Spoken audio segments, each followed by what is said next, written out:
Assalamualaikum warahmatullahi wabarakatuh dan selamat malam semuanya. Kami dari kelompok 4 akan membahas tentang analisis modal sosial dan perubahan kelembagaan dalam kerangka ekonomi kelembagaan serta dampaknya terhadap pertumbuhan ekonomi. Untuk itu, stay tune terus untuk nonton videonya. Berikut nama-nama anggota kelompok sekaligus pemateri.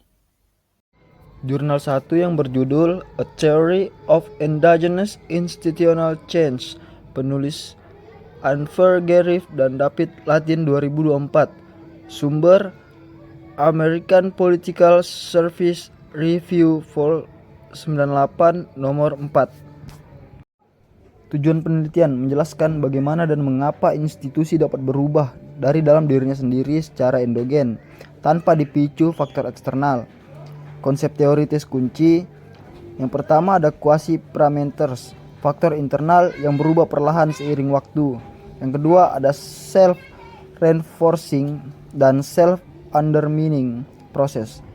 Institusi bisa memperkuat atau melemahkan dirinya sendiri. Yang ketiga ada self-enforcing equilibrium. Aturan dipatuhi karena memberi manfaat bagi pelakunya. Selanjutnya, hasil temuan. Perubahan kelembagaan diukur dari dinamika internal. Institusi bisa bertahan atau runtuh karena mekanismenya sendiri. Contohnya, Fancy bertahan karena adaptif secara internal, sedangkan Gonea runtuh karena konflik kelembagaan. Selanjutnya, kaitannya dengan ekonomi kelembagaan. Institusi yang kuat menjaga stabilisasi aturan dan koordinasi ekonomi, mengurangi ketidakpastian, serta mendorong efisiensi pasar.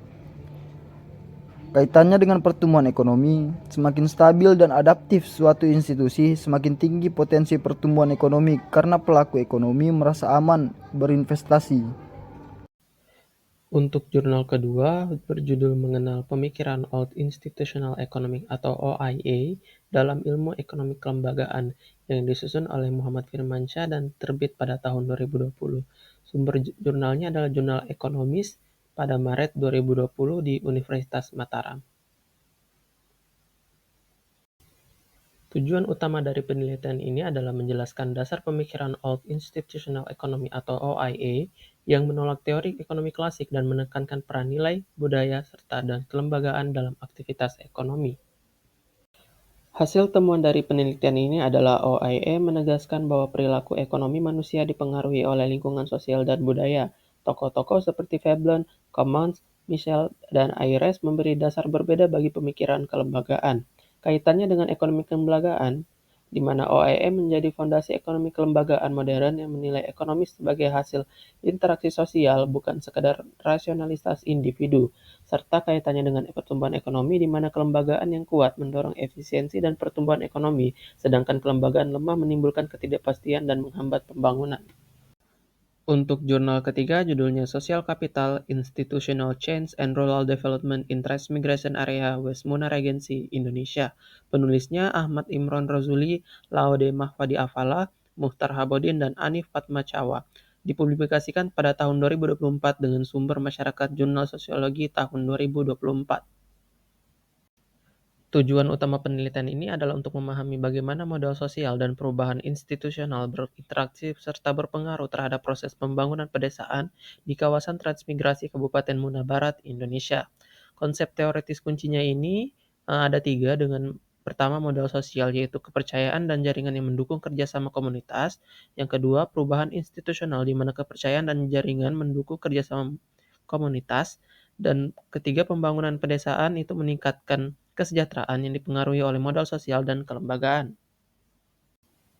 Hasil temuan dan argumen utama penelitian ini adalah modal sosial yang kuat serta perubahan institusional melalui BUM desa dan otonomi desa berperan penting dalam mendorong pembangunan pedesaan di kawasan transmigrasi. Namun dampaknya terhadap peningkatan kesejahteraan masyarakat belum signifikan. Lalu kaitannya dengan ekonomi kelembagaan di mana modal sosial dan BUM desa berfungsi sebagai institusi informal dan formal yang mendukung kerjasama, efisiensi, dan pengelolaan sumber daya sehingga memperkuat ekonomi lokal desa. Lalu apa kaitannya dengan pertumbuhan ekonomi, di mana modal sosial dan BUM desa meningkatkan partisipasi masyarakat dan efisiensi pengelolaan sumber daya yang mendukung peningkatan aktivitas ekonomi dan pertumbuhan ekonomi lokal. Lanjut pada jurnal yang keempat dengan judul Strategi Modal Sosial dalam Pengembangan Kelembagaan BUMDes sebagai Resiliensi Pembangunan Ekonomi Sosial. Penulisnya adalah Peter Tiong, Partono Sumario, dan Nur Fatma. Sumbernya berasal dari Journal of Training and Community Service Advertisy. Tujuan penelitian dari jurnal tersebut adalah menganalisis bagaimana modal sosial dapat memperkuat kelembagaan BUMDes dan meningkatkan ketahanan ekonomi lokal. Kemudian ada konsep teoritis kunci, yaitu modal sosialnya, nilai, norma, dan jaringan sosial yang mendukung kerjasama. Kemudian ada kelembagaan BUMDes, yaitu sistem usaha desa berbasis partisipatif dan transparan. Kemudian yang terakhir ada resiliensi ekonomi lokal dengan kemampuan desa bertahan menghadapi perubahan ekonomi. Hasil temuan dari penelitian jurnal tersebut adalah modal sosial terbukti memperkuat efektivitas BUMDes melalui partisipasi, etika sosial, dan inovasi teknologi desa. Kemudian adapun kaitannya dengan ekonomi kelembagaan, yaitu norma dan kepercayaan sosial memperkuat tata kelola kelembagaan, menurunkan biaya transaksi, dan menciptakan akuntabilitas publik. Kemudian adapun kaitannya dengan pertumbuhan ekonomi, yaitu dengan penguatan BUMDes, ekonomi desa menjadi lebih produktif dan berdaya saing, meningkatkan kesejahteraan warga. Untuk jurnal kelima yang berjudul Peran Modal Sosial dalam Meningkatkan Peran Lembaga Keuangan Mikro dalam Pembangunan Pertanian di Sumatera Barat yang disusun oleh Dhanil Johar dan terbit pada tahun 2014. Sumber jurnal yaitu Jurnal Ekonomi Program Pascasarjana Universitas Borobudur. Tujuan dari penelitian ini adalah menjelaskan faktor-faktor yang memengaruhi peran lembaga keuangan mikro dalam pembangunan pertanian di Sumatera Barat, serta mengidentifikasi unsur modal sosial yang memperkuat efektivitas lembaga tersebut. Konsep teoritis kuncinya ini ada tiga. Yang pertama, secara modal sosial adalah kepercayaan, norma jaringan sosial antar petani, dan antara petani dengan kelembagaan keuangan mikro. Lalu secara lembaga keuangan mikro itu peningkatan kesejahteraan dan produktivitas petani, serta kesesuaian lembaga dan dinamika usaha petani adalah efektivitas lembaga bergantung pada kecocokan dengan kondisi petani. Hasil temuan dari penelitian ini adalah lembaga keuangan mikro efektif karena sesuai dengan kondisi petani kecil dan didukung oleh modal sosial, nilai agama, serta adat yang memperkuat partisipasi dan keberlanjutan. Kaitannya dengan ekonomi kelembagaan di mana modal sosial menurunkan biaya transaksi dan memperkuat aturan lokal, sehingga lembaga keuangan mikro menjadi lebih efisien dan adaptif terhadap kebutuhan petani kecil. Dan secara pertumbuhan ekonomi, lembaga keuangan mikro berbasis komunitas meningkatkan akses modal, pendapatan petani, dan mendorong pertumbuhan ekonomi pedesaan yang berkelanjutan. Kesimpulan dari jurnal review kali ini adalah modal sosial dan kelembagaan memiliki peran penting dalam mendorong pertumbuhan ekonomi. Keduanya saling memperkuat, modal sosial membangun kepercayaan dan kerjasama, sedangkan kelembagaan menciptakan aturan yang stabil dan efisien. Institusi yang kuat dan partisipatif mampu menurunkan biaya transaksi, meningkatkan produktivitas, serta memperkuat ekonomi lokal.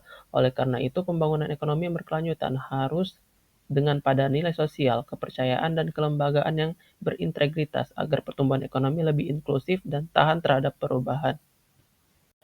Sekian dari materi review jurnal kali ini. Mohon maaf jika ada kekurangan dan salah kata. Saya akhiri. Wassalamualaikum warahmatullahi wabarakatuh dan sampai jumpa.